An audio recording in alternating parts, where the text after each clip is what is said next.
25. My cup runneth over. August the 11th, 1953. Good morning, friends. The first few verses of the 23rd Psalm deal, as we have seen these past few weeks, with the Lord as our shepherd and we as the sheep. In verses 5 and 6, the figures change suddenly, and God is compared to a host and we to guests. Now, most of us have entertained guests frequently enough to know what it means to be a host or hostess. At home, we ourselves are looking forward to some especially welcome guests in a few days. Such an event means a considerable amount of activity for days in advance. The house is put in order, something special in the way of food and entertainment is planned, and the whole schedule of daily life is readjusted to prepare for the friends who are coming. This is a very real joy in welcoming a person we love into the life and fellowship of our home. On the other hand, look at it from the guest's point of view. It adds something to our lives to be received with love and joy, and to know how much we mean to our friends. It's especially telling when unexpected and undeserved. I recall my arrival 6 years ago to a major eastern city where I had a small speaking engagement. I was met, to my surprise, by a group of men, and they expressed deep respect for my very small work as a missionary. Day by day, as I remained in that city, I was overwhelmed with undeserved appreciation, manifested in a variety of forms. Our spiritual experience is comparable to that. We are travellers through this world, and it is not an easy journey, nor exactly a pleasure trip. It has its joys, but it has its sorrows also. One of the constant sources of anxiety to many is the fear of evil. We are surrounded by so much evil in this world that we sometimes live in dread lest it touch our lives and the lives of our loved ones. In this modern age especially, in this day of atomic warfare, when it can rain death from the skies in a moment, the fear of evil is a very real thing. A lurking, nagging cloud across our lives.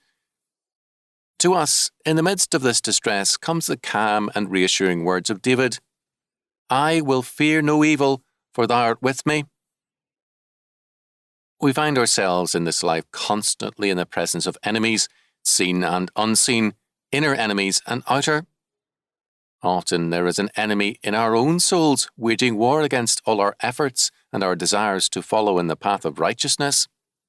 We cry out against the enemy, but the struggle only continues. Or it may be an enemy or a problem in our outward lives, one which makes of our daily life a steady conflict and a constant strain. But this is life, not only a journey and an effort, but also conflict and hard work.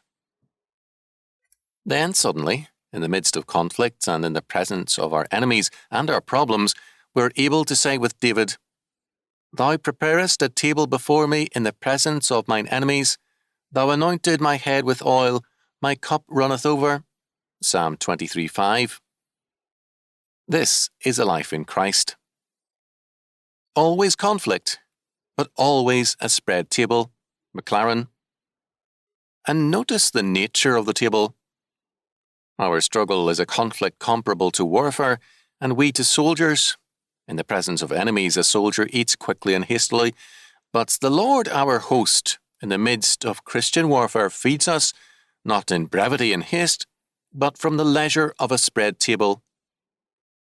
We who are unworthy to be his guests, we who are failing oftentimes in our warfare, we find the divine host coming to meet us at the place of battle and showering us with the abundance of blessing. This is the constant surprise of the Christian life, the goodness of God's providence, grace abounding to sinful men. But that isn't all. Our heads are anointed with oil. Now, the significance of this anointing is an important one. It's a ritual reserved to kings and priests and typifies their special authority and its divine derivation. God anoints our heads with oil. He makes us, his people, a kingdom and a priesthood unto him. In the presence of our enemies, it means that we are marked by God as his own, destined to be heirs of eternity and of his kingdom. This is the reassurance that the Lord gives to us in the midst of our struggle. We are further told that our needs are surpassed by God's supplies to the point that our cup, our lives, run over, and others can share in its bounty. This again is a surprise. There is so little to our lives that we cannot sustain ourselves. Then God comes and spreads the table before us, and, anointing us his heirs, makes us rich enough to help others in this conflict of life. As we face the daily task, the constant struggle, the problems within and without, we have this assurance. When thou passest through the waters, I will be with thee, and through the rivers, they shall not overflow thee. Isaiah 43:2. The divine host spreads his table before us and invites us. Come unto me, all ye that labour and are heavy laden, and I will give you rest. Matthew 11:28. The invitation comes to us, we who are limping in the struggle of life, we who are paralysed by the fear of evil and made silent by the threatening future, we who are blinded by our own sins and failures.